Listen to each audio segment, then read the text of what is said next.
Yesterday we told you the story about how Rocksteady had made a video game featuring Batman where they desecrated the heroes with things that are absolutely deplorable, while they cheer and promote the villains doing these horrible, terrible things because they're part of, quote-unquote, the message.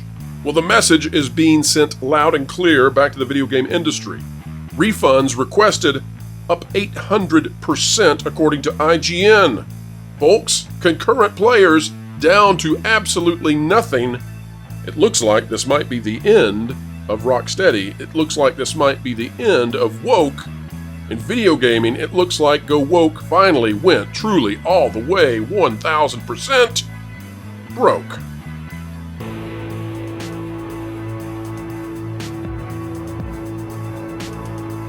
Hello folks, welcome back to the Pro Channel. A joy to have you here with us as we explain entertainment, keep you ahead of the culture curve with yet another video of excellence the mainstream can only aspire to. Joining us, of course, to help us climb that mountain is Spencer, the editor-in-chief of boundingintocomics.com. Spencer, welcome back.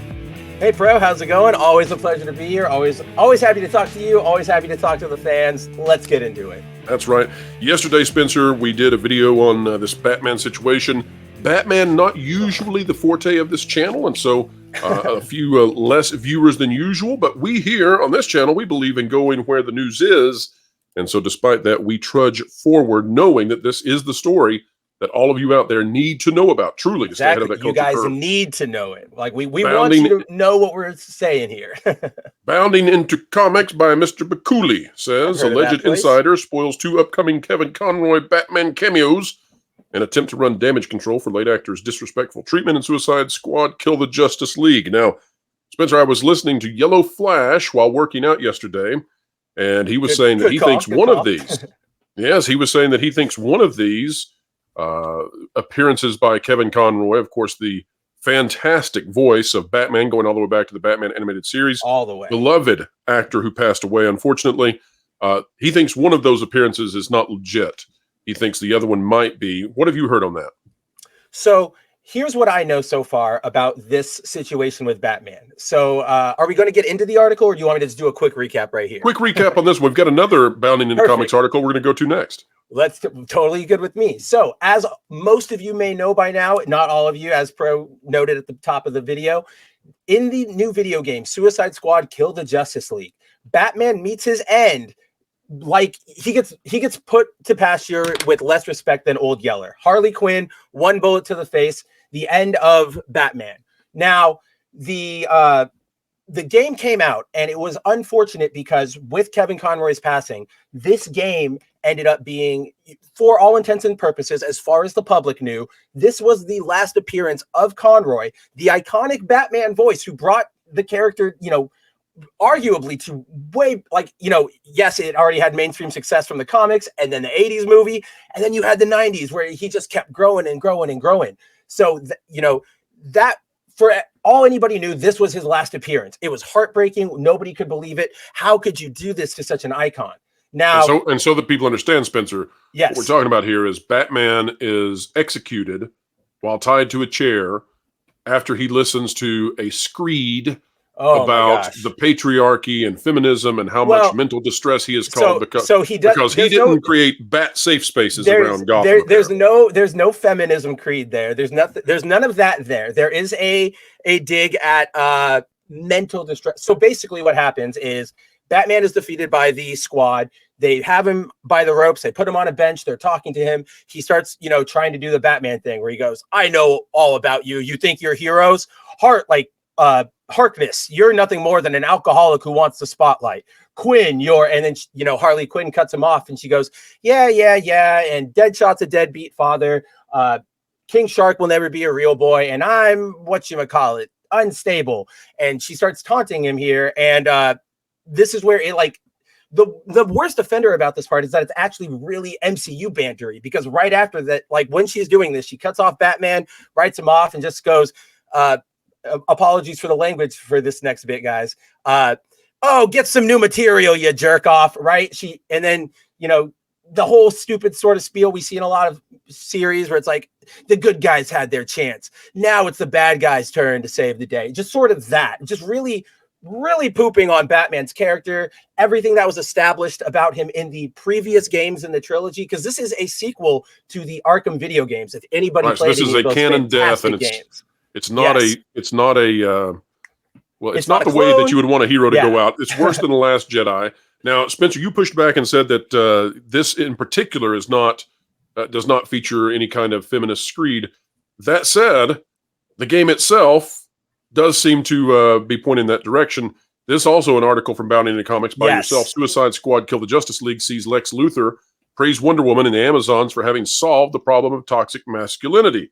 This coming out yesterday, as if players needed yet another reason to pass on Rocksteady Games' disappointing Suicide Squad, Kill the Justice League. An in-game profile for Wonder Woman has revealed that the Arkham's verse incarnation of Lex Luthor greatly admires the fact that toxic masculinity does not exist within the Amazon society of, and how do we name her? What do we call her home place? Themyscira.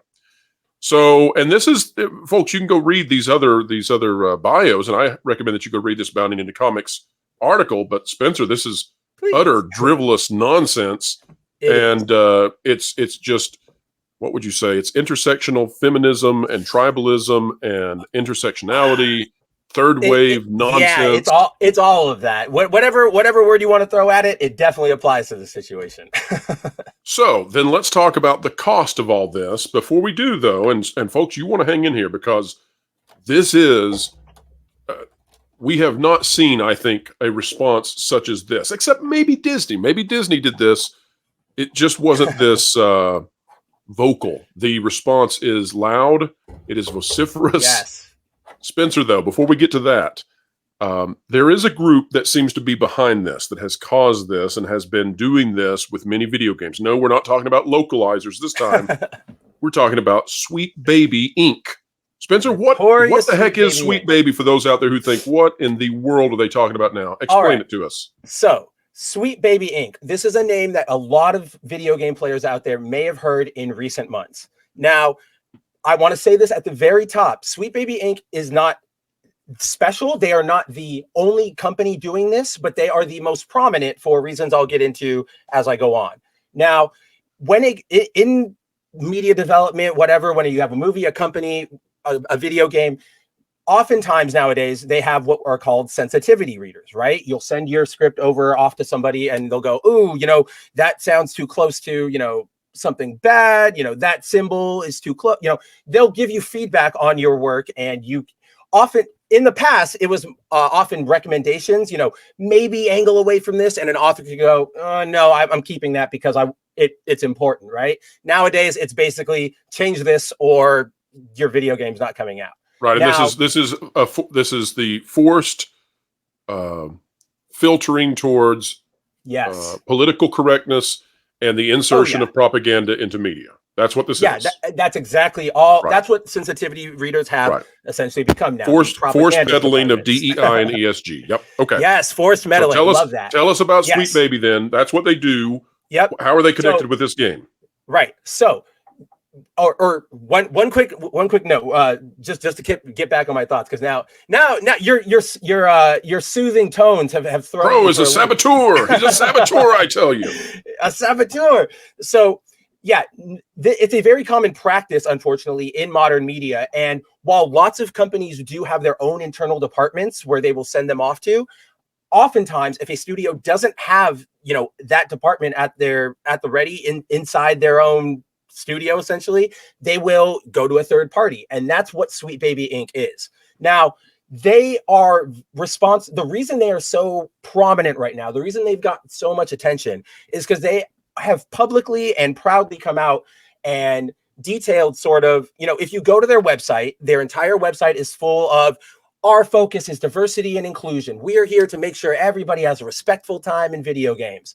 And their work is, they've done narrative work, they've done script writing work, they've done audio log work, all this sort of stuff for some of the biggest game releases we've had in recent times, most notably Alan Wake 2 and Marvel's Spider-Man 2. There are a couple other ones in there that are a little more obscure. I'm not going to drag you guys down with the gaming lingo and terminology and all that.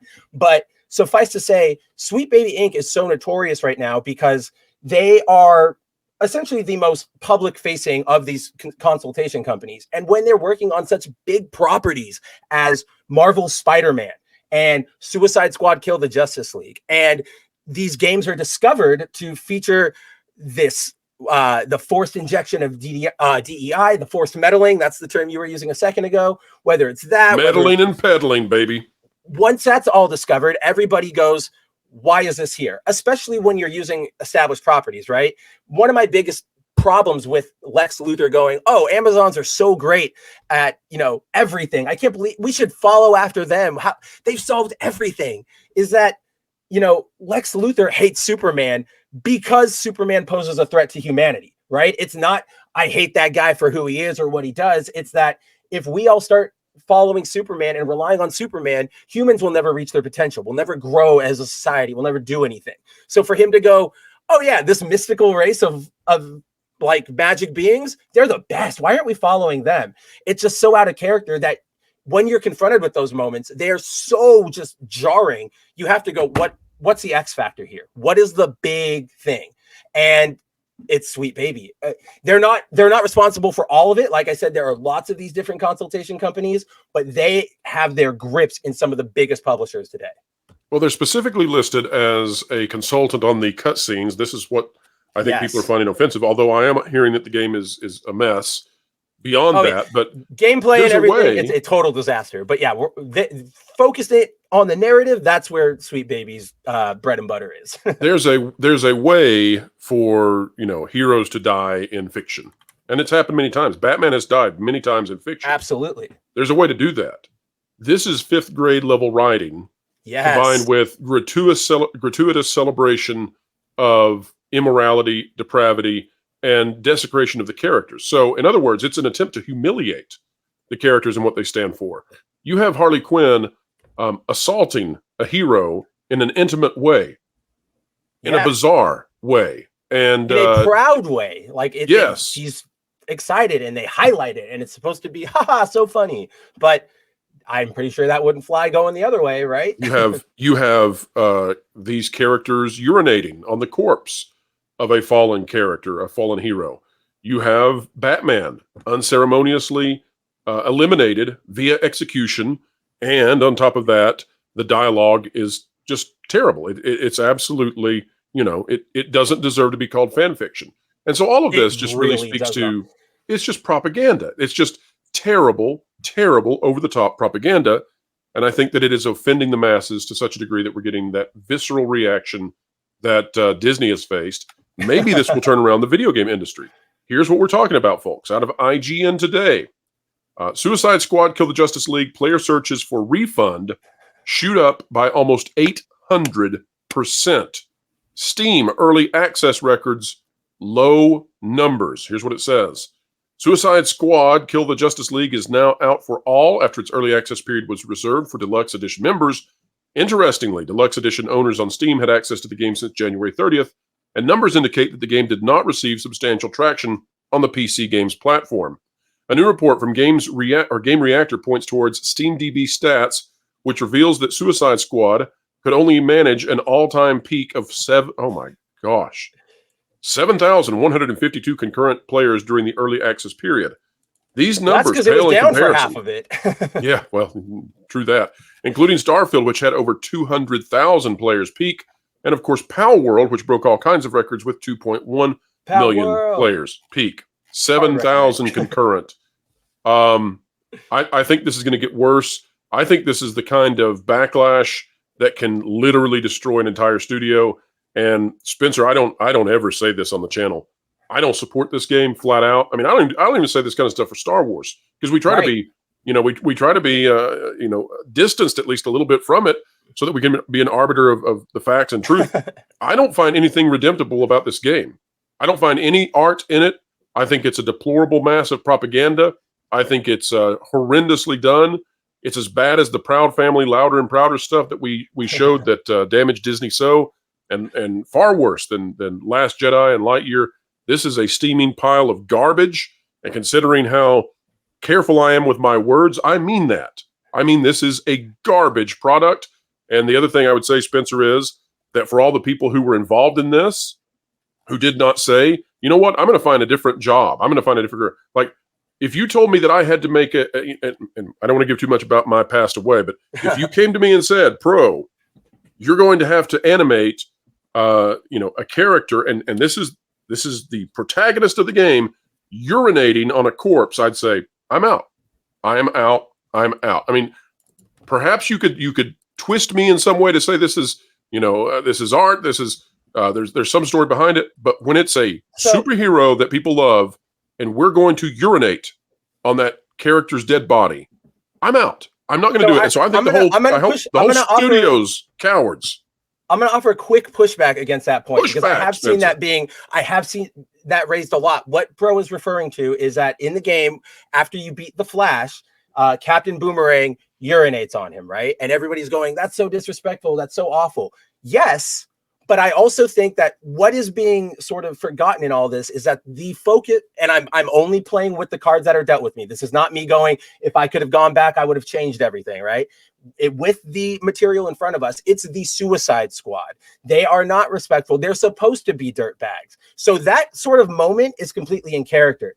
Now, where the problem actually should be, or, where the outrage and issues should be taken is the fact that this is being presented as, these four people are being presented as characters we're supposed to support, empathize with, get behind, right? You are role-playing through their eyes. Right, you are these characters. So you are urinating on a dead body. Right. So GTA doesn't come up with this kind of stuff. They do. They absolutely do. Firsthand, they absolutely do. But what sort of my entire point to that is that that's sort of the deviousness of it, is that while, I absolutely know that so many of those writers over there, maybe not the Sweet Baby team, but probably the writers for the game are going, that's Suicide Squad. It's in character for them. What's wrong with it?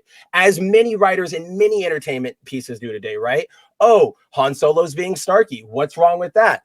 Oh, Spider-Man is being sad. What's wrong with that? Right? These elements do exist, but it's in their execution and what their intent, not even their execution. It's their intent behind it. If I was reading a Suicide Squad comic, or I was, watching one of the two movies and I saw that scene, I would know what was being communicated to me is that these are scumbag people. Don't forget that these are scumbags. You're not supposed to like them.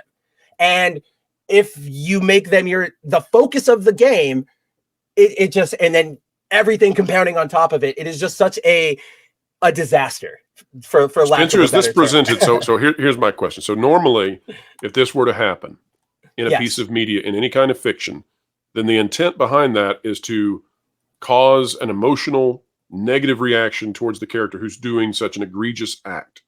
In this game, here's where I think this is flipped. In this game, it feels to me like they are celebrating these depraved acts against icons of virtue.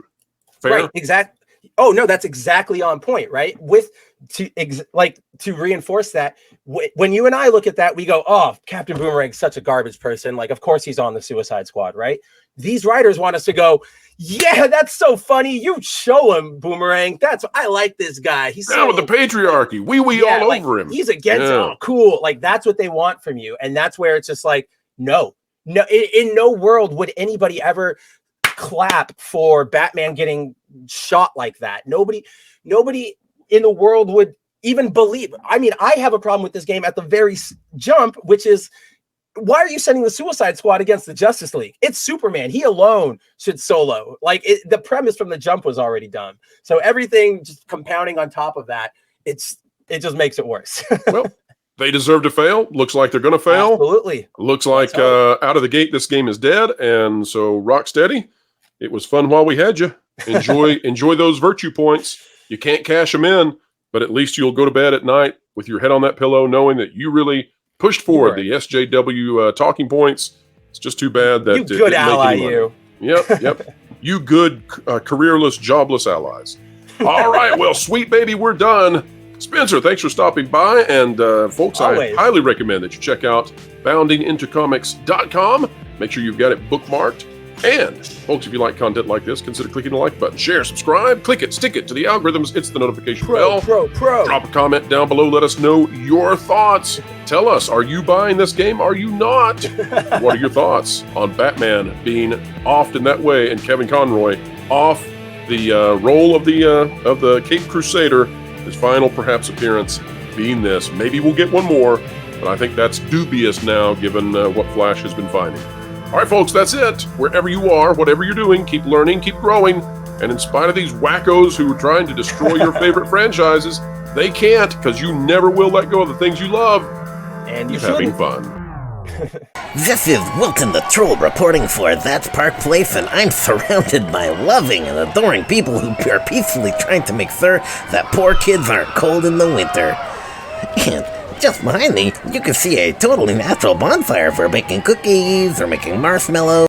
Yeah, so, Wilson, we really appreciate the effort and stuff, but we're looking for real and, accurate news reporting on that Park Place. So not like most news outlets, huh? No.